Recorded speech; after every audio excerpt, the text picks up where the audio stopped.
Let's get to it. Alright YouTube, what is going on? Mesa Fail back at it with some Destiny. So, I want to talk about the Iron Banner. I got a few confessions, got some observations, some obvious observations, and some non-obvious observations. So, let's jump right into it.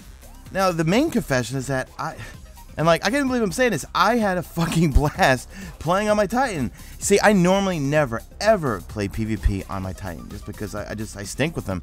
But I did pretty well with them. You know, I was going Defender the whole route, and I was using the Helm of Saint 14, and then I was using Armor of Light with, of course, Matador. Well, actually, that was my other short confession. I think I like the Matador better than the Fellwinter's Lie.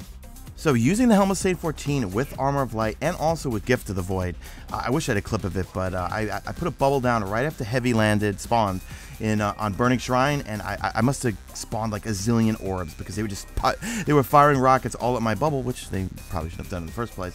And it's also really fun with that combination setup because so many people try to rush you in the bubble, not knowing they're going to be blinded, and also thinking that you're using like Blessing of Light or something like that. But we have Armor of Light on. You could even survive if a Blade Dancer comes in there.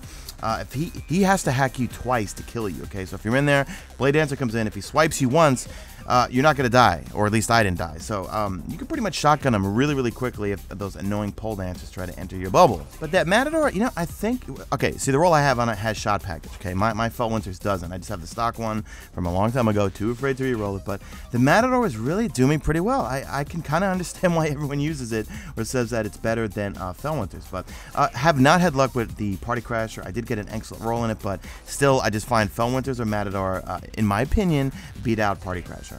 So I was just kind of mixing it up between the two of those. Also, I had a blast with Division of Confluence for some reason. I don't know. I think the thing's underrated. That thing does like 63, 62 something criticals. If you put perfect balance on it, it becomes a laser beam. So I was using that one a lot. Here again, I'm just messing with these guys on the B-Dom on Exodus Blue. But a couple things also that I observed from this Iron Banner, and we'll talk about the balancing thing and Thorn and all that stuff at the end. But I did make a video on Iron Banner for Dummies, which basically explains all the buff numbers and how the tempered buff percentages increase each day as you get closer to the end of the Iron Banner. So I'll link that somewhere on your screen. But one thing I really noticed is that you know, I always said from the start, don't play Iron Banner solo. No, play Iron Banner solo. Don't play in teams. And I think the magic number is 3, okay? Every time I played Iron Banner with a full party or like 5 people, it was a horror show. It was horrible lag or going up against full parties that were really, really good, okay? Is that now, am I saying that that's a cheap way out? Don't play against better people? No, it just, the lag was terrible, and of course, you're against better people. I think the magic number is 3 because I was playing with 3 people, and we were getting lobbies of either just maybe one party of like 2, one party of 3, no full parties, but then when we added a 4th, boom, then it started throwing us into lobbies with all full parties, and the lag got horrific. So that was just my experience, but let me know in the comment section what your experience was. I mean, I won more games when I played solo for some reason. Now, with regard to balancing, okay, so do I really need to even go over this? Dado made an excellent video breaking down how bad the Crucible is right now in terms of balancing. So what was I using? Of course, I was using Thorn. I was using Red Death. I used Hawk Moon a few times. I don't use the last word. I can't stand the last word. In my opinion, yes. I mean, Thorn. Okay, here's how I think. I think Thorn doesn't really need a nerf or anything.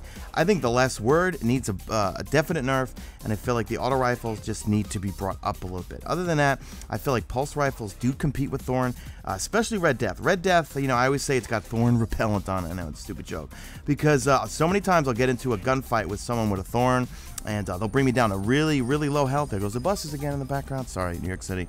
I'll bring them down to really, really low health, but then I'll get the kill, and then boom, all my health comes back from thanks to Red Death. Now, with regards to what Lord Garden Saladin was selling, I mean, I think the armor, well, first off, all the armors look amazing. Way better than Dark Below type Iron Banner gear.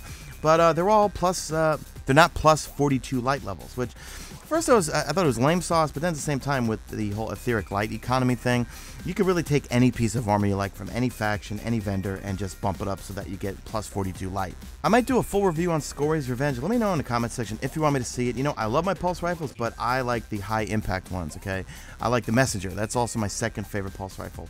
Don't really do too well with the lower impact ones. The Scory's Revenge, and I still haven't gotten a good roll in it. I rolled it maybe 10 times, can't get a good roll in it. It has the exact same stats as the Oversoul Edict. So that's going to wrap it up, guys. So let me know in the comment section what you guys thought of this past Iron Banner. Are you experiencing the same thing I do? And what's your thoughts on weapon balancing? So drop a like in this video only if you see fit. Follow me on Twitter at Mesa Show and make sure you subscribe if you're not a subscriber. And I am out of here like Vladimir.